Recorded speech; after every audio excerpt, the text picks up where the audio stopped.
ከእስልምና ወደ ክርስትና ሄደህ ነው? አዎ። የአንድ ጥያቄ ልጠይቅህ ነው። አርካኑ ሶላት ስንት ናቸው? ስለ ሶላት ትንሽ ናቸው። ጠዋትም እየጠየቀ የነበረ አሁን ወደዚህ የጋበዘኝ ወንድሜና። እሺ አርካኑ ሶላት ስንት ናቸው? ምን 5 ናቸው። አይገርም። ኦኬ ሶላት አልጀናዛ ስንት ረካ አለው? አንገውዝ ነው ተሳስተሃል። በነገራችን 5 አይደለም። እሺ ሶላት አልጀናዛ ስንት ረካ አለው? ሶላት በቀን ስንት ነው የሚሰገደው? አርካኑ ሶላት ነው ያልኩት። ስንት ሶላት ነው የሚሰገደው አላልኩም። አርካኑ ሶላት 5 አይደለም። አታውቀውም?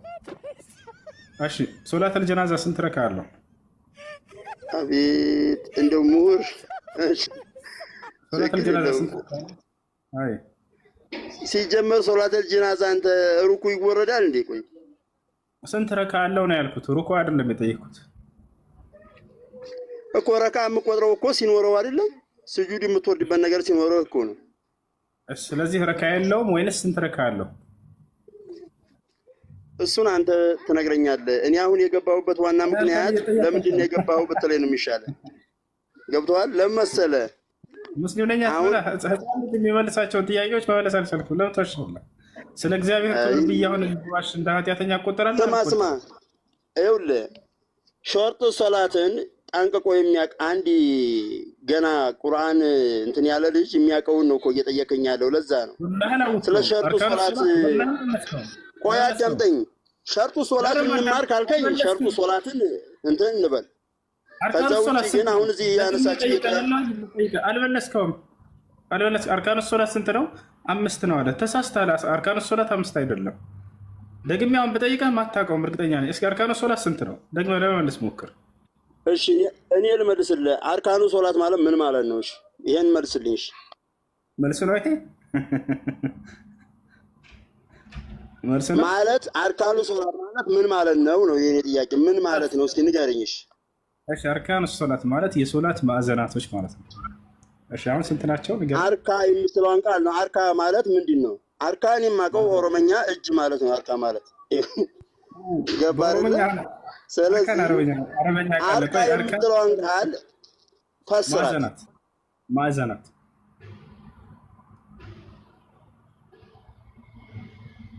ስንት ናቸው? ኦሮምኛ ራሱ አርካ አይደለም ሀረካ ነው። አንደኛ ኦሮምኛውን አችልም። አይ ኦሮምኛ ታያዝ። ኦኬ ስለ ሸጡ ሶላትን ገብተህ ማየት ማጥናት ትችላለህ። እዚህ ጋር የኔን ዕውቀት እንድትለካ ሳይሆን የፈለግኩት እኔ ሶላት ቤት ያለውኛ ሽሩጥ ሶላት አላልኩም ሲጀምር። እሺ ሽሩጥ ሶላት ስንት ናቸው? እስኪ ንገረኝ። ታውቃቸዋለህ? ስንት ናቸው ሽሩጥ ሶላት? ይኸውልህ የተከበርክ ወንድማችን እኔ ሱረቱል አላልኩም። እንደው እባክህ እንደው ረጋ በል። እንደው ለማፌዝም ለመሳቅም ረጋ በል። ይኸውልህ እንደዚህ ያፌዘው እኔ ሽሩጥ ሶላት ስንት ናቸው? እስኪ ይኸውልህ ስማኝ፣ አንድ ቁም ነገር ልምከር በዚሁ አጋጣሚ። ዶክተር አህመድ ዲዳት ስለ ምክር አይደለም ልትወያይ ነው የመጣኸው። መሰላ ያተኩር። ሽሩጥ ሶላት ስንት ናቸው? ሱረቱ ማለት ምን ማለት? ቅድም አርካ አልከኝ፣ አሁን ደግሞ ሱረቱ ብለህ መጣ። ደግሞ ምን ማለት ናቸው እነኚህ? እኮ እኔ ስለማላውቃቸው እኮ እኔ የማውቀው ይኸውልህ ስማኝ፣ እኔ የማውቀው አዳምጠኝ። እሺ እኔ ተማርኩት ልንገርህ። እንዴት ነው ሙስሊም ነበርኩ የምትለው? እኛ ይሄንን ጥያቄዎችን መጠየቅ ፈልገን ሳይሆን ይሄን ጭንብልህን ለመግለጥ ነው። ሙስሊም እንዳልሆንክና ህፃን የሚያውቀውን አንድ ሙስሊም ህፃን የሚያውቀውን ስለ ሶላት ጠይቀንህ ምንም የማታውቅ ሙስሊም እንዳልነበርክ አጭበርባሪ እንደነበርክ ጭንብልህን ለመግለጥ ያክል ነው የጠየቅነው። አሁን ጥያቄ ካለ ወደ ጥያቄ መሄድ ትችላለህ። አይ ወደ ጥያቄ ችግር የለውም። ግን አንተ ይኸውልህ እኔ አጭበርባሪ ብዬ መሳደብ አልፈልግም። እኔ አንድ በቴም እንዲሁ አይደለም ማንነት እንዳጭበረበርክ አዳምጠኛ። እሺ እኮ እንዳጭበረበርክ ይሄ ስድብ ሳይሆን ማንነትን ስማኝ። እሺ ችግር የለውም። እሺ እኔ የተማርኩት ኢማሙል አዙም የሚባለውን የጥንቱን እስልምና ያው እንዳልጠይቅ አምስቱን እስልምናና ስድስቱን ኢማን ነው እኔ ያጠናሁት። ስለዚህ አሁን አንተ መተህ ካጠናህ ልጠይቅህ ነው በቃ። ስለዚህ ተዋት አልፈልግም። እኔ አሁን አጭበርባሪ አልከኝ አይደል? ይኸውልህ አሁን እኮ ልይዝህ እኮ ነው በዚህ ቃል። አንደኛ አጭበርባሪ አልከኝ፣ ሁለተኛ ጭምብል አልከኝ አይደለም? ከዚህ በኋላ ስማ፣ ስለዚህ አሁን አንተ የኪታብ ስልክ ወላሂ ተመልከታ ያችል አይደለ? እኔ ኢማሙል አዕዘም ነው የቀራሁት አለ። ኢማሙል አዕዘም ማለት ምን ማለት ነው? በአላህ ትርጉም ምን ታደርገኛለሽ? እሺ ትርጉሙ ንገረን። ኢማሙል አዕዘም የሚለው የሆነ ሀሳብ ከተናገራችሁ ክርስቲያኖች በዚያ ላይ መልስ ስትሰጡ ወይንም ደግሞ በዚያ ላይ ሙስሊም ሀሳብ ሲያነሳላችሁ አትቆጡ። አነሳ አይደለ? ኢማሙል አዕዘም ቀርቻለሁ። ምንድን ነው ኢማሙል አዕዘም? ታታርገኝ ነው እያልኩ ያለው ምን ማለት ነው? ኢማሙል አዕዘም ማለት ትርጉሙ ንገረን። ትርጉሙ ንገረን። ያላ አንተ ችግር የለውም። እስከ ጊዜው ድረስ እስከተፈቀደልህ ድረስ እንደፈለግህ ማፌዝ ትችላለህ። ግን ቆይ እስኪ ልኮልኛል አሁን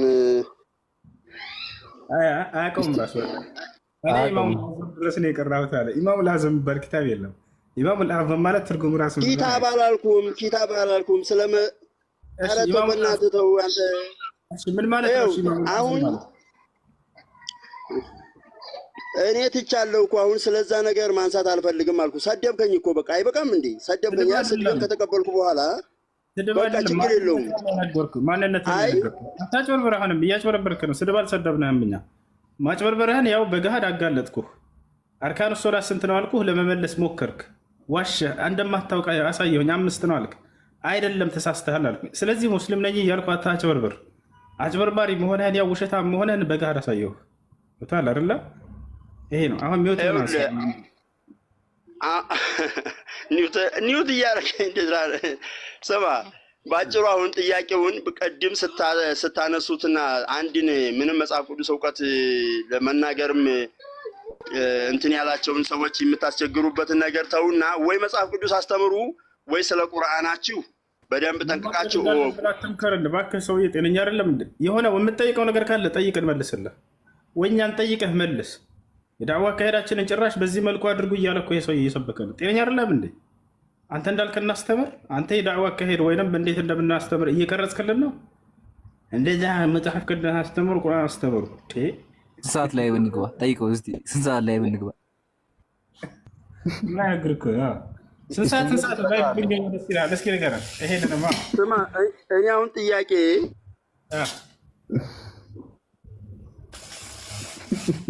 ሙስሊም ነበርኩኝ ከዚያ በኋላ ከፈርኩ የሚሉ ሰዎች በአንድ በታቸው ራስ ታውቋቸዋላችሁ። ወላሂ ምን ያክል አጭበርባሪ መሆናቸው አላህ ሲያዋርዳቸው ሲያጋልጣቸው። ኢማሙል አዕዘም ላይ ነው የቀራት። ኢማሙል አዕዘም የሚባለው ኪታብ ቤት ነው። ንፍጣለም እስቲንጃ ስንት ረካ አለው? ዛሬ እኮ በፍቅር እናወራ ብዬ እኮ ነው። ወደ ጥያቄ ሲሄድ ነቢዩ መሐመድ ይዋሻል ወይስ አይዋሽም የሚለው ላይ ምን ብለህ ትወስዳለህ? ጨረስክ? መመለስ ከጀመርኩ እንዳታስቆመኝ፣ ጥያቄህን ጨርስ። አይደለም መጀመሪያ ይህን ብቻ ትመልስልኛል። ይዋሻል ወይስ እንድነግርህ እኮ ነው። ይህን ብቻ ሳይሆን ልክ ጥያቄህን እስክጨርስ እድል ሰጠሁህ። ፍሬው ጠይቅ። መመለስ ስጀምር ደግሞ የንጽጽር ቤት ነቢይ ምን ብሎ ተናግሯል?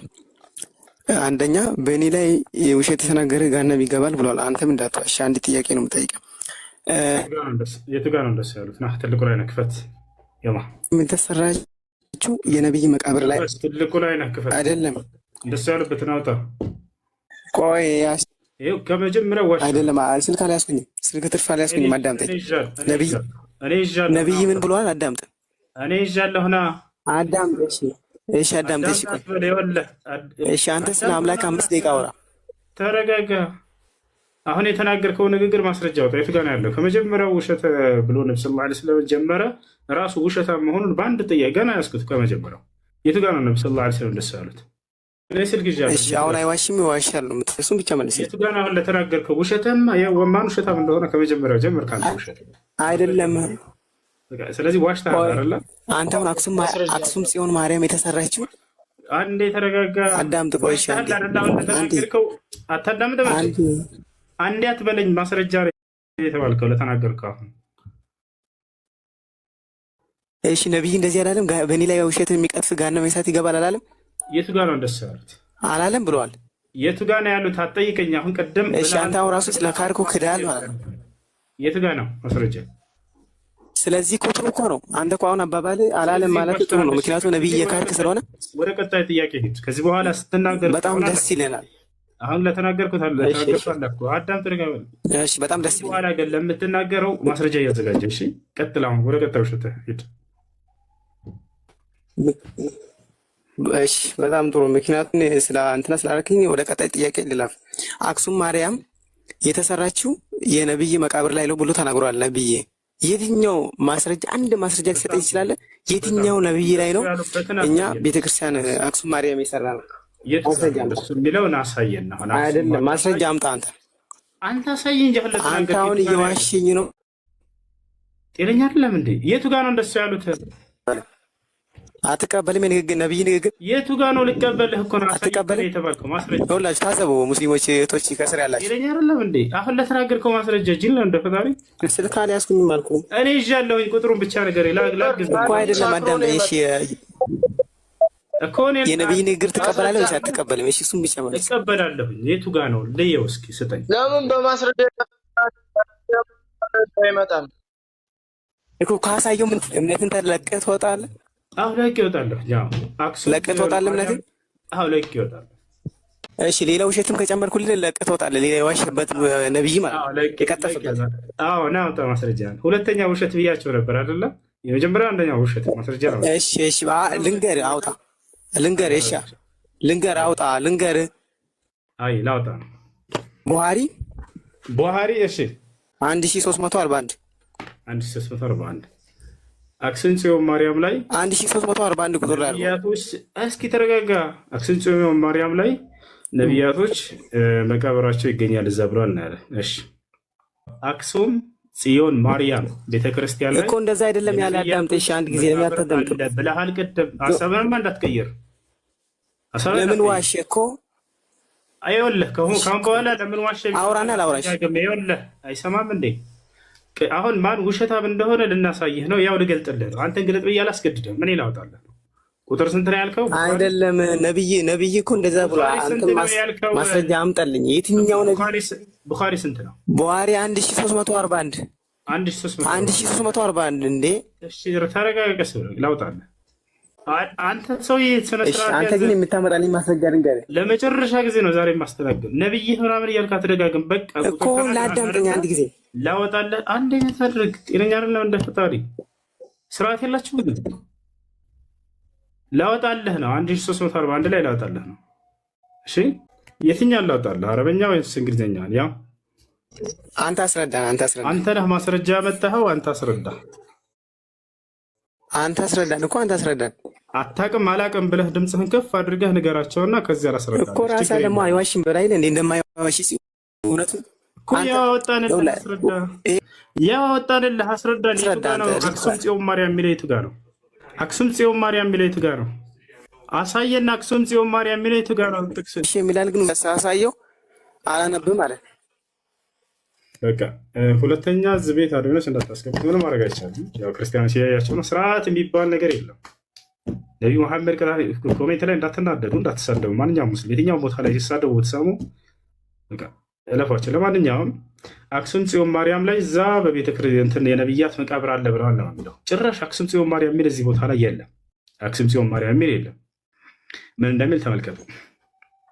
ላንብብላችሁ። حدثنا إسماعيل قال حدثنا مالك عن هشام عن أبيه عن عائشة رضي الله عنها قالت لما اشتكى النبي صلى الله عليه وسلم ذكرت بعض نسائه كنيسة رأيناها بأرض الحبشة يقال لها ماريا، وكانت أم سلمة وأم حبيبة رضي الله عنها أتتا أرض الحبشة فذكرتا من حسنها وتصاوير فيها، فرفع رأسه فقال أولئك الذين إذا مات منهم الرجل الصالح بنوا على قبره مسجدا ثم صوروا فيه تلك الصورة أولئك شرار الخلق عند الله። እንግዲህ ነቢያችን ሰለላሁ ዐለይሂ ወሰለም ሰሃቦቻቸውን ወደ ሀበሻ ወደ ኢትዮጵያ ስደት ሂዱ ብለው ልካቸው ነበረ። የዛኔ በዛች ሀገር ላይ ኢዝሃቡ ኢለል ሐበሻ ፈኢነ ቢሃ መሊከን ላ ዩዝለሙ ዐንደሁ አሐድ ብለዋቸው ነበር። ወደ ሀበሻ ሂዱ፣ በዚያች ሀገር ላይ ከእርሱ ዘንድ ማንም የማይበደልባት ፍትሐዊ የሆነ ንጉሥ ይገኛልና ብለው ወደዚያ ልከዋቸው ነበር። በዚያ በቆዩበት ቆይታ የነቢዩ ሰለላሁ ዐለይሂ ወሰለም ሚስቶች ኡሙ ሰለማ አንዷ ከተሳደደችዋ መካከል ነበረች። የዛኔ ከባሏ ከአቡ ሰለማ ጋር ነበር የመጣችው ወደ ኢትዮጵያ። አቡ ሰለማ እዚሁ ኢትዮጵያ ላይ ይሞትባታል። ከዚያም ኡሙ ሰለማ ወደዚያ ትመለሳለች። በተመለሰች ጊዜ በጣም ተሰብራ ነበር፣ በጣም አዝና ነበር። ገብቷቸዋል። ብቸኝነት ተሰምቷት ነበር። ይቺ አማኝ ሴት ለዲኗ ስትል መስዋዕት ከፍላለችና አላህ ስብሐነሁ ወተዓላ ብቻዋን ሊተዋት አልፈለገም። ይልቁንስ ከነቢዩ ሰለላሁ ዐለይሂ ወሰለም ጋር በትዳር እንድትኖር አዘዘ አላህ ስብሐነሁ ወተዓላ። ነቢዩ ሰለላሁ ዐለይሂ ወሰለም ይችን ሴት የተሰበረች ሴት፣ የተጎዳች፣ በባሏ ምክንያት ያዘነችን ሴት ባል ሚስት አድርገው ያዟትና እንዲያጽናኗት ተደረጉ። ከዚያ በኋላ በቤታቸው በኖረች ጊዜ ሐበሻ ላይ ስትቆይ ጊዜ አየችውን ነገር ተናገረች። ተመልከቱ፣ ምንድን ነበር ያለው ሰውየው? አክሱም ጽዮን ይላል ብሏል። ጭራሽ አክሱም የሚል የለም፣ አክሱም ጽዮን የሚባል ነገር የለም ሐዲሱ ላይ ገብታችኋል አይደል? አክሱም ጽዮን የሚል የለም። ይሄ ከራሳቸው አምጥተው የለጠፉት ነገር ነው። የሆነ ከዚያች ሀገር ያሉ ህዝቦች ጋር ጥላቻ እንዲኖራቸው ለነብዩ ሰለላሁ ዐለይሂ ወሰለም ድራማ እየሰሩ ነበር፣ በቅርብ ጊዜ ማለት ነው። ይህን ሐዲስ እያነሱ ጭራሽ አክሱም የሚል አለ ያለ ያ ነው። አክሱም የሚል መጽሐፍ ቅዱስ ለአንቺ ትክክል ነው አይደለም? እኔ ምን እንደሆንኩኝ አላወከኝም። ሙስሊም ነኝ ወላ ሙርተዳ ነኝ ምን እንደሆንኩኝ አላወክም። ነጥረ ግን መጽሐፍ ቅዱስ እኔ መጽሐፍ ቅዱስን ግን እሺ፣ ለማንኛውም እሺ፣ ቆይ ስለዚህ አሁን በእግዚአብሔር እመኑ በነቢያቱም እመኑ ይላል። ነቢያት አምላክ ናቸው ማለት ነው። በዚህ ግንዛቤ አንቺ ራስሽ ቅድም መጣሽው ግንዛቤ። እኔ እኮ ወንድሜ ሁሱ እኔ ሃይማኖቴ ምን እንደሆነ አይ ከመጽሐፍ ቅዱስ እየመጣ ስለምትመልስልኝ እኮ ነው። እንደሱ ከሆነ እሺ፣ ክርስቲያን አይደለሽም? እኔ ሙርተድ ነኝ። ሙስሊም ነበርሽ? አዎ። እና ጥያቄዎች ስላሉኝ ይህ ጥያቄ ካልተመለሰልኝ እኔ ችግር ላይ ነኝ ማለት ነው። ሙርተድ ነሽ አይደል? እሺ፣ በጣም ጥሩ። ክርስቲያን ግን አይደለሽም አይደለ? አይደለሁም። ማይና ክርስቲያን አይደለም። በማን ልማልልህ? በማን ልማልልህ? አሁን ጥርጣሬን መልስልኝ ነው የምልህ ያለሁት ወንድሜ። እሺ፣ በጣም ጥሩ። እሺ፣ ለማንኛውም ሙስሊም ነበር። አሁን ፈዳክ ያ ረሱለላ ሩሒ ወይ ኡሚ ወአቡ የሚባለው ለአላህ ይሄ እንግዲህ ሩህ ማለት ለአላህ ምን ሊሰጠው ነው? እሺ፣ ለመሐመድ ህይወት ከተሰጠ ለአላህ ለትልቁ ምን ሊሰጠው ነው? ይሄን መልስ እፈልጋለሁ። እሺ፣ አርካኑ ሶላት ስንት ነች? ሙስሊም ስለነበርሽ እችን መልሽላቸው አንድ ጊዜ። አሁን ጥያቄን እኔ እኮ ስማ፣ ጥያቄን እኮ መልስልኝ ነው ያልኩ እንጂ የኔ እስልምና መሆኔና ክርስቲያን መሆኔ ሙርተድ መሆኔ ለአንተ ምንም አይጠቅመም። ግን ጥርጣሬ ላይ ስላለሁኝ መልስልኝ። ለመሐመድ ለረሱል እስላም ሩህ ከተሰጠ ለአላህ ለፈጣሪው ለሚባለው በእስልምና ምን ሊሰጠው ነው ነው? ከሩህ በላይ ደግሞ ምንም ነገር የለም እያልኩኝ ነው። እሺ፣ እሺ፣ ክርስቲያን አንቺ ሙስሊም ነበርሽ። ሙርተድ ማለት እሺ ምን ማለት ነው አውቀሽው? ያ አላህ፣ ሙርተድ ማለት ከሃይማኖት ከእስልምና የሸከከ ማለት ነው። እሺ፣ ስለዚህ አንቺ ሙስሊም ነበርሽ ማለት ነው አይደለ? አሁን ከዚህ ጋር ጥያቄን ለምን አትመልስልኝም? አሁን ጥያቄ ነው እንጂ ስለኔ ሃይማኖት ምንም አንተ ጥያቄ መልስልኝና እኔ ሙምኪን እስልምና ልመለስ እችላለሁ። ጥያቄ መልስልኝና መልሱልን። እሺ፣ አዳምጥ። ሙስሊም ነበርሽ ወይ? ጥያቄ ከመለስክልኝ ወደ እስልምና ይመለሳለሁ። አልጠየኩሽም። ምን እንድትመለሽ አይደለም ጥያቄ። ሙስሊም ነበርሽ ወይ? አሁን ስለ አርካነ እስላም ምናምን ልጠይቀኝ ማንም የሚያውቀውን ማለት ነው። እኔ ከጎጉል ላይ ማምጥቼ እኮ ልነግርህ እችላለሁ። ለምንድን ነው የጅል ጥያቄ የምትጠይቁት? አልጠይቀውም። እሺ፣ ሙስሊም ነበርሽ ወይ? ያ አዎ ነበርኩኝ። ሙስሊም ነበርሽ? እሺ፣ ሶላት አልጀናዛ ይኸውልህ፣ እሺ አይደለሁም። በቃ እሺ ልበልህ። እሺ አይደለሁም፣ ክርስቲያን ነኝ ልበልህ። እሺ ክርስቲያን ነኝ ልበልህ። እሺ ግን ጥያቄ እሺ፣ ለምን ተዋሻለች? አያሻት አይደል? ቅድም በመጽሐፍ ቅዱስ ሲይዛት ሲመለስላት ጊዜ አይ ክርስቲያን አይደለሁም ማለች። ምንድን ነሽ? ሙርተድ ነኝ። እሺ ሙርተድ ከሆንሽ ስለ አርካኑ ሶላት ልጠይቀኝ ነው? አልጠይቅሽም። አርካኑ ሶላት ሶላተል ጀናዛ ስንት ነው ስላት በቃ ሙስሊም አይደለሁም ማለት አኛው ይሄ ነው። እንደዚህ እንትን እያላችሁ ማሊያ እየቀያየራችሁ አትምጡ። በጣም እንደምትፈሩን እያስረዳችሁን ነው። ማንነታችሁን ቀያየራችሁ ስትመጡ ጊዜ ጀግና የሆነ ሰው በማንነቱ ይቀርባል፣ አይፈራም። ይፈቻል አይደል? ይሄ ነው። ለማንኛውም ነፍሴ ወይንም ሩሄ ፊዳ ትሆንለት የምለው ይሄ አምልኮ ነው ወይ አምልኮ አይደለም? ይፈቻል አይደል? ለምሳሌ አንድ ሰው ለሀገሩ እኔ ነፍሴ ትሰዋላት ለእናት ሀገር ኢትዮጵያ ይላል ወታደር አይደል? አሃ ይሄ ሰውዬ ኢትዮጵያን እያመለካት ነው ወይ? አይደለም፣ በፍጹም ይሄ አምልኮ ነው ያለሽ ማን ነው? በመጀመሪያ አሁን መናገር ትችላለሽ። አንድ ሰው እኔ ለሀገሬ ነፍሴ መስዋዕት ትሆንለት ሲል ጊዜ አምልኮ ነው ወይ ይሄ? ይሄ ወታደር ኢትዮጵያን እያመለከ ነው ብለሽ ትረጃለሽ? አንድ ባልና ሚስት ማለት ነው ከተጣሉ እሱ ተናዶ እሷ ግን ንዴቷ ከቀለላትና አልጋ ላይ ከፈለገችው እሱ እምቢ ካለ እንዴት ነው የሚታየው? እምቢ ማለት አይፈቀድለትም። ሲጀምር እምቢ አይልም እንጂ ግን ንዴቱ አይፈቀድለት እኮ እስኪረጋጋ ድረስ ተጠብቀው ሰብር ታድርግ። ሪላክስ ይላል ፈረንጅ ሲናገር። ተረጋጊ ትንሽ እና ጠብቂ ትንሽ እስኪረጋጋ ድረስ ሰከን እስኪል ያ እና ስለዚህ እምቢ ማለት አይፈቀድለትም። አላህ ስብሐነ ወተዓላ ወለሁነ ሚስሉ ለዚ ዐለይሂነ ቢልማዕሩፍ ብሏል።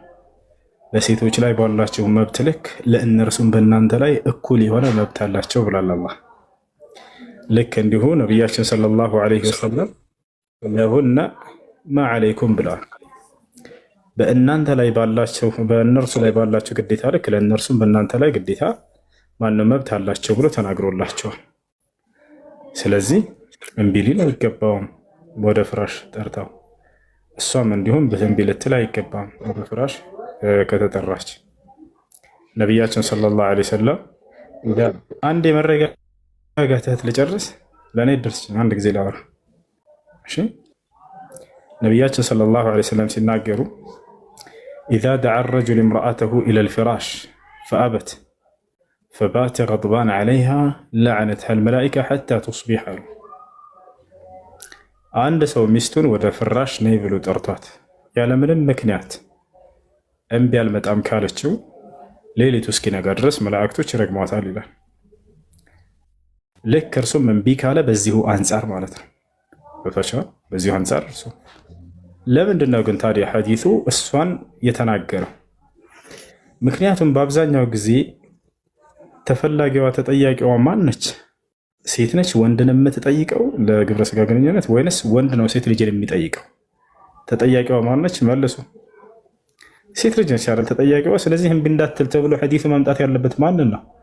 እሷ ነው። ሐዲሱ በወንድ ልጅ ላይ ቢመጣ ጥበቡ ያስኬድም ነበር። ሴት ልጅ ባሏን ወደ ፍራሽና ብላ በተጠራው እምቢ ቢል መላእክቶች ይረግሙታል ቢባል አያስኬድም። ምክንያቱም ሴት ልጅ ወንድ ልጅን ለግንኙነት ብዙ ጊዜ አትፈልግምና፣ ብዙ ጊዜ የሚፈልገው ማን ነው? ወንድ ልጅ ነው። አያችሁ፣ ይህ ኢስላም ደስ ከሚለው ነገር በትዕዛዛቶችና በክልክላዎች ላይ አንዱ በአብዛኛው ትኩረት የሚደረግበት ነገር ከሆነ ያንን ትኩረት አድርጎ ይመጣል። ግን ያኛውን ትዕዛዝ አይመለከትም ማለት አይደለም። ገብታችኋል አይደለ? ለምሳሌ በመስረቅ ልሄድላችሁ። በመስረቅ የሚታማው ከወንድና ከሴት በአብዛኛው ማን ነው? ማን ነው በመስረቅ የሚታማው? ወንድ ነው ሴት? መልስ ኮሜንት ላይ ወይ ገስት ላይ መመለስ ትችላላችሁ። በመስረቅ የሚታማው ወንድ ነው ሴት? ወንድ ነው። ሌባ አይደል? ወንድ ነው። ስለዚህ ትዕዛዙ ምንድነው መምጣት ያለበት? የሴት ሌባ ቢል ያስኬዳል፣ እሷን ቢያስኬድም አያስኬድም ነበር። ምክንያቱም አብዛኛው የሚታማው ወንድ ልጅ ነው። ወሳሪቁ ነው ያለው አላህ። ወሳሪቀቱ አለ። ከዚያ በኋላ የወንድ ሰራቂ ብሎ ጀመረ። ከዚያ የሴቶች ሰራቂ አለ። ፈቅጠዑ አይዲየሁማ ጀዛአን ቢማ ከሰባ ነካለን ሚነላህ። ለዚህ ነው። ስለዚህ የሆነ ትዕዛዝ ሲመጣ ጊዜ ቁርአንና ሐዲስ ላይ ወንድንም ሴትንም ነው የሚመለከተው የአላህ ትዕዛዝ። ግን ወንድን አንዳንዴ አስመልክቶ ይመጣል፣ ሴትን አንዳንዴ አስመልክቶ ይመጣል። በዚያ ላይ የአምላክን ገራሚ ጥበብ ታያላችሁ። ማንኛውም ወንድን አስመልክቶ የመጣ ነገር ሴትን ይመለከታል፣ ሴትንም የመጣ ወንድን ይመለከታል። ግን በዚያ ነገር ውስጥ በአብዛኛው የሚታሰበው ሴት ከሆነች ሴትን አስመልክቶ ይመጣል ትእዛዙ። ገብታችኋል አይደለ? ወንድን ከሆነ አስመልክቶ ይመጣል፣ ወንድን አስመልክቶ ይመጣል። ሁለቱንም ግን ይመለከታል። የክልከላ ነገር ይሄ ለሴቶች ለወንዶች በሂሳብ የለም። ስለዚህ ሴት ልጅ ወደ ፍራሽ ተጠርታ እምቢ ካለች ያለው በአብዛኛው ተጠያቂዋ ለግብረ ስጋ ግንኙነት ከወንድ ልቅ ሴት ልጅ ስለሆነች ነው። ሴት ልጅ አትፈልግም ግንኙነት አትጠይቅ ማለት አይደለም፣ ግን በአብዛኛው ወንድ ጠያቂ ሲሆን ሴት ተጠያቂ ነች። አሁን እመቤታችን በእኛ ወደ ሌላ ጥያቄ እመቤታችን በኦርቶዶክስ ክርስትና ወደ ሰማይ አድርጋለች ይላሉ። እዚህ ደግሞ ላስት ፍራይዴ ባለፈው አርብ ያለሁበት አካባቢ ካቶሊክ እምነት ተከታይ ናቸው እና አርብ ዕለት ሄደች ወደ ሰማይ አሉኝ። አሁን ያለፈው አርብ እና በእናንተስ እንዴት ነው? ሞታለች ወይስ አድርጋለች? የኢሳ እናት የኢሳ እናት የመሲሁ እናት የኢየሱስ ክርስቶስ እናት እንደ ማንኛውም ሰው ነች። ሞታለች ሞታለች። መሞቷ ግን ክብሯን ይቀንሰዋል ወይ? በፍጹም አይቀንሰውም። እንዳው ቢያደርጋ እንዳካል ከሌሎቹ የተሻለ ሆኖ ነው ወይ? ላብ ከሌሎች መሻል አይደለም። እሱ አንድ አካል ማድረግ ወደ ሰማይ ከሌላ መሻልን አያሳይም። እንዳደርጋለች ቢባል እነሱ ክብሯን የገለጹ መስላቸው ነው። ስህተት ነው። እሱ አይደለም። ክብር ብሎ ማለት ከአምላክ ዘንድ ያለ ክብር ነው። ገብቷቸዋል። እነ አብርሃም ተቀብረዋል፣ እነ ሙሴ ተቀብረዋል። ከአምላክ ዘንድ ያላቸው ክብር ግን ከማንም ይበልጣል። ያቸው አይደለ? ይሄ ነው አሁን ላይ እኔ ግራ የገባኝ ማነው ያጭበረበረ ማለት ነው። አሁን የካቶሊኮች አርብ ዕለት ነው ሄደችው። የኦርቶዶክሶቹ ቀድማ መቼ እንደሄደች አላውቅም። በሙስሊምኛና በሌላኛው ፕሮቴስታንት ኦር ሳምቲንግ ሞታለች ነው። ሀቁ የት ነው ያለው? ማን ነው እያጭበረበረ ያለው? እኔ እኮ ግራ ክብት ነው የሚለኝ። እንግዲህ ማን ነው የሚናገረው? እነዚህ ሰዎች መጽሐፋቸው ላይ እንኳ ቢያንስ ስለ ማርያም ማድረግ እየነገራቸው አንድ ቦታ ላይ የለም። የማርያምን ጉዳይ ማን ነገረ ከተባለ አምላክ አላህ ሱብሓነሁ ወተዓላ ተናገረ። እንግዲህ ፈጣሪ ነው እየተናገረ ያለው። ተናጋሪው በእስልምና ላይ ራሱ ፈጣሪ ለነብዩ ሰለላሁ ዐለይሂ ወሰለም ቃልን እየገለጠላቸው ነው። እሺ እንደው መጽሐፍ ቅዱስ ላይ ፈጣሪ የገለጠውን በል መጽሐፍ ቅዱስ ላይ አንድ ቦታ እንደው ስለ ማርያም ማድረግ የሚናገር አለ? ማርያም አድርጋለች የሚል አለ? በፍጹም የለም።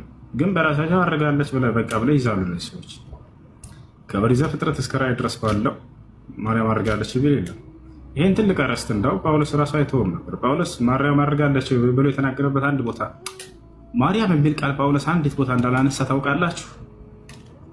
ይህን ክርስቲያኖች ፈትሻችሁ ታውቃላችሁ? መጽሐፋችሁ አንዲት ቦታ ላይ ጳውሎስ ማርያም ብሎ አያውቅም። ስሟን አንስቶ አያውቅም። አንድ ቦታ ያለ ታሪክ ሙሉ ማርያም ብላችሁ ጻፉ፣ አንድ ቦታ ታገኙ። አላህ ዱዓዋን ተቀበላት። ይችል ሴት ማርያምንም ሆነ ከእርሷ የሚገኘውን ልጅ ከሰይጣን ጉትጎታ ጠብቆላቸዋል አላህ ሱብሓነሁ ወተዓላ። ይወቻል ወኢኒ ኡዒዙሃ ቢከ ወዙርየተሃ ሚነ ሸይጣኒ ረጂም ፈተቀበለሃ ረቡሃ ቢቀቡሊን ሐሰን ወአንበተሃ ነባተን ሐሰነን ወከፈለሃ ዘከሪያ። አላህ ሱብሓነሁ ወተዓላ መልካም አቀባበልን ተቀበልኳት አለ። ወከፈለሃ ዘከሪያ አሳደጋት፣ ኃላፊነቱን ተቀብሎ። በዚህ ጊዜ ግን ዘከሪያ ለማሳደግ ሲል ኃላፊነቱን ሊቀበል ሲል እንዳለ እስራኤላውያኖች ተሰባስበው እኛም የማሳደጉን ኃላፊነት ልንወስድ እንፈልጋለን አሉ። ምክንያቱም ይቺ ልጅ አባት የላትም፣ መርየም አባቷ ቀድሞ ነው የሞተው። ስለዚህ እኛ ማሳደጉን ኃላፊነት መውሰድ እንፈልጋለን አሉ። ዘከሪያ እኔ ነኝ የሚገባኝ፣ ምክንያቱም አባቷ ጓደኛዬም ነበር፣ ቤተሰብም ተፈጥሯል። የእርሱን እህትና እህት ነው ያገቡት። የማርያም አባትና ዘከሪያ እህትና እህት ነው ያገቡት። ስለዚህ እኔ ነኝ የማሳደግ ኃላፊነት የሚገባኝ አለ። እኛም ይገባናል አሉ። እጣ ይጣጣል ተባባሉ። ከዚያ በኋላ እጣ ተጣጣሉ። የት ነው ያሳደጋት? ዘከሪያ ቤተ መቅደስ ውስጥ፣ እዛው ከቤተ መቅደሷ አጠገብ የራሷ የሆነ ሚህራብ ሰርቶላት እዚያው ነው ያሳደጋት። ጌታቸው አላረን እጣ ሲጣል ጊዜ የማን እጣ ወጣ? የዘከሪያ እጣ ወጣ። በቃ እሱ ሆነ የሚያሳድገው አመኑ፣ ተቀበሉ እስራኤላውያኖች። ዘከሪያ ወከፈለሃ ዘከሪያ ለምለከችን አላህ ዘከሪያም አሳደጋት እሷ። አሁን ዘከሪያ ምግብ የሚያመላልስላት እርሱ ነበር። የሚገርማችሁ ወጥታ ከሰዎች ከወንዶች ጋር ምናምን አትቀላቀልም ነበር። ማርያም ስራዋ ምን ነበር ከተባለ አንዱን አምላክ በብቸኝነት መገዛት ነው። ትንሽ ቤት ሰራላት። በዛች በቤተ መቅደሱ አጠገብ የራሷ የሆነ ምግብ ያመላልስላት አለው። ራሱ ስራዋ ምንድን ነው? አንዱን አምላክ በብቸኝነት መገዛት ብቻ ነው። ወንድ በህይወት ዘመኗ ነክቷት አያውቅም። አይደለም ሌላ ነገር ልትሰራ ማለት ነው። ወለም የምሰስኒ በሸር አለች። ወንድ የሚባል ያልነካኝ ሰውን እያለች ትናገራለች። ምግብ የሚያመላልስላት ማን ነበር? ዘከሪያ ነበር። ዘከሪያ በማይኖር ጊዜ ሰው ነውና ሊረሳ ይችላል። ገብታችኋል አይደል? በዛን ጊዜ ልትራብ ትችላለች ይችልች። ማን ነው ምግብ የሚያመጣላት የነበረው? አላህ አይተዋትም ነበር። ታዲያስ መላእክቶችን እየላከ ምግብ ያወርድላት ነበር። አስቡት ምን ያክል ታላቅ ደረጃ ቢኖራት ነው ከአላህ ዘንድ። ከገነት መላእክቶች እየወረዱ ምግብ ያመላልሱ ነበር ለእርሷ። ከዕለታት አንድ ቀን ዘከሪያ ልክ ወደ ቤት ሲገባ ጊዜ እርሱ ያላመጣውን ምግብ፣ የተለየ ምግብ፣ ገራሚ ምግብ ይመለከታል። ባየ ጊዜ ምን አለ? ኩለማ ደኸለ ዐለይሃ ዘከሪያ ልሚዕራብ አለ አምላካችን አላህ። ወደ ቤቷን በገባ ቁጥር ዘከሪያ ወጀደ ዒንደሃ ሪዝቃ፣ ከእርሷ ዘንድ የተለየ ሲሳይን ይመለከታል። ቃለ ያ መርየም ወአና ለኪ ሃዛ፣ ማርያም ሆይ ይህ ከየት ነው የመጣልሽ ብሎ ጠየቃት። መቼም እንዲህ ያላመጣሁትም ነው፣ ምክንያቱም እርሱ ያመጣውን ምግብ ያውቃል። ቃለት ሁወ ሚን ዒንዲላህ፣ ይህማ ከአላህ ዘንድ ነው የመጣልኝ አለች። እነላሃ የርዙቁ መን የሻኡ ቢገይሪ ሒሳብ፣ አላህ ያሻውን ባሪያውን ያለምንም ገደብ ሲሳይን ይለግሰዋል እኮ ዘከሪያ አለችው። በዚህ ጊዜ ዘከሪያ ልጅን ተመኘ። እንዲህ አይነት ጻድቅ ልጅ ከአላህ ዘንድ ይሄን ያክል ደረጃ ያላትን ልጅ ባየ ጊዜ አንተ መልካም ልጅ ስታይ ነው መልካም ልጅ የምትመኘው አይደል? ልጅን ስታይ ብላ ዘከሪያ የማርያምን መልካምነት ከአላህ ዘንድ ይሄን ያክል ደረጃ ለካ ርቃ ሄዳለች እች ልጅ ቦታቸው አይደለ? ስለዚህ ምን አለ ዘከሪያ? ሁናሊከ ደዓ ዘከሪያ ረበሁ፣ ዘከሪያም በዚህ ጊዜ ጌታውን አላህን መማፀን ጀመረ። ለቀጥታ ወደ ሚሕራቡ ገባ። ወሁወ ቃኢሙን ይሰሊ፣ ቁሞ ለጌታው ለአላህ እየጸለየ እየሰገደ ረቢ ሀብሊ ሚን ለዱንከ ዙርየተን ጠይባ አለ። ጌታዬ ሆይ ከአንተ ዘንድ መልካም የሆነን ዘር ስጠኝ አለ። ኢነከ ሰሚዑ ዱዓ፣ አንተ ጸሎትን ልመናን የምትሰማ የሆንክ አምላክ ነህና አለ። ዘከሪያ ቁሞ እየጸለየ እያለ ቁሞ አላህ ስብሓነሁ ወተዓላ እየለመነ እያለ መልስ መጣለት ከአላህ ስብሓነሁ ወተዓላ ዘንድ። መልአኩ ጅብሪል ተላከ። ፈናደትሁ ልመላኢከቱ፣ መላእክቶችን ጠሩት ይላል። መላእክት የሚለው አሙን ዩራዱ ቢል ኹሱስ ይባላል በአረበኛ። በጥቅል ይናገራል አላህ ስብሐነሁ ወተዓላ፣ የታሰበበት ግን ነጠላ ቃል ነው። መላእክት ሲባል ጊዜ አንዱ መልአክ ነው። መልአኮችን ወክሎ ተጠሪ የሆኑ ታላቁ መልአክ መልአኩ ጅብሪል ዓለይሂ ሰላም መጣ። የአላህ መልእክተኛ ነው። ፈናደትሁ ልመላኢካ፣ መልአኩም ጠራው። ወሁወ ቃኢሙን ይሰሊ፣ እርሱ ቁሞ እየጸለየ እየሰገደ ሳለ ምን አለው መልአኩ? ቀረበና እነላሃ ዩበሽሩከ ቢያሕያ፣ እነሆ አምላክህ አላህ የሕያ በሚባል ልጅ አብስሮሃል አለው። ወይም ዮሐንስ ወይም አረበኛ መጽሐፍ ቅዱስ ላይ ዮሐና ብለው ይጠራል። በየሀገሩ ላይ የተለያየ ስም እንትን ብለውታል። እንደ አጠቃላይ ያንን ልጅ እንደሚወልድ አላህ ስብሐነሁ ወተዓላ በጅብሪል በኩል አበሰረው። ኢነላሃ ዩበሽሩከ ቢያሕያ ሙሰዲቀን ቢከሊመቲን ሚነላህ፣ ከአላህ በሆነ ቃል የሚያረጋግጥ አለ። አንደኛ ባህሪው የያሕያ ልብ በሉ፣ ከአላህ በሆነ ቃል የሚያረጋግጥ ምን ማለት ነው? እንመጣበታለን። ሙሉ ባህሪውን የገለጸበትን እናምርኮና ወሰይደን፣ አለቃ የሆነ በህዝቦቹ መካከል መሪ የሚሆን ያ ማለት በዘመኑ ላሉ ሰዎች ወደ እውነት የሚመራ ማለት ነው አለቃ። ወሐሱረን፣ ጥብቅ የሆነ ደግሞ ከዝሙት። ምክንያቱም ማርያምን የመሰለች ልጅ ነው የጠየቀው ይህ አካል። እርሷም ከዝሙት የተጠበቀች እንደሆነች አብሽር፣ ለአንተም ልክ እንደዛው እሰጥሃለሁ አለው። ወነቢየን፣ ከነቢያቶች የሆነ ሚነ ሳሊሒን፣ ከደጋጎችም የሆነ ከጻድቆች የሆነ አለው። አሁን እዚህ ቦታ ላይ የመጀመሪያ የገለጸበት ባህሪ ምንድን ነው? ሙሰድቀን ቢከሊመት ሚነላህ፣ ከአላህ በሚሆነው ቃል የሚያረጋግጥ አለ። ስለማን ነው እያወራ ያለው? ስለ መሲሁ ዒሳ ዓለይሂ ሰላም። አሁን ልብ ብላችሁ እውነትን የምትፈልጉ ካላችሁ ወላሂ ለአዚም ዮሐንስ አንዳንድን ዮሐንስ ምን ለማለት ፈልጎ እንደሆነ ይሄ ቁርአን ይፈታላችኋል። ከአላህ በሚሆነው ቃል የሚያረጋግጥ ብሎ ገለጸው። ምን ማለት ነው? መሲሁን ከአላህ የሆነ ቃል ነው። አላህ ስብሐነሁ ወተዓላ ከእኔ በሆነ ቃል ፈጠርኩት እያለ የሚናገረውን ዮሐንስ መጥቶ እንዲያረጋግጥ ቀድሞ አላህ አብስሮታል ለዘከሪያ ዓለይሂ ሰላም። ይሄ ልጅህ በእኔ ቃል አማካኝነት የሚገኘውን መሲሁን የሚያበስር ነው ያሕያ ብሎ ገልጾለታል። ዮሐንስ ተነሳና ነቢይ በተደረገበት ጊዜ መሲሁ የመጣው በአምላክ ቃል አማካኝነት ነው ያላበሰረ ቦታቸው አለ። አላህ በቁርአን ላይ ምን አለ? ኢነማ ልመሲሑ ዒሳ ብኑ መርየም ረሱሉላህ ወከሊመቱሁ አልቃሃ ኢላ መርየም ወሩሑም፣ ከእኔ በሆነ ቃል እያለ መሲሁን ይገልጸዋል። ከእኔ በሆነ ቃል ማለት በእኔ ቃል አማካኝነት አስገኘሁት ማለት ነው። ዮሐንስ የመሰከረው ኢየሱስ ክርስቶስን ቃል ነው እያለ ሳይሆን በአምላክ ቃል አማካኝነት ተገኘ እያለ እየመሰከረ ነው። ያመጣው ማን ነው? ኢየሱስን አምላክ። የመጣው ማን ነው? ኢየሱስ ክርስቶስ። በምን አማካኛ መጣው ከተባለ በቃሉ አማካኝነት አመጣው። ስለዚህ ዮሐንስ አንዳንድ ላይ ዮሐንስ በመጀመሪያ ቃል ነበር፣ ቃልም ከእግዚአብሔር ዘንድ ነበር እያለ ሲናገር ስለ አንድ አምላክ ነው እዛ እየተናገረ ያለው ዮሐንስ።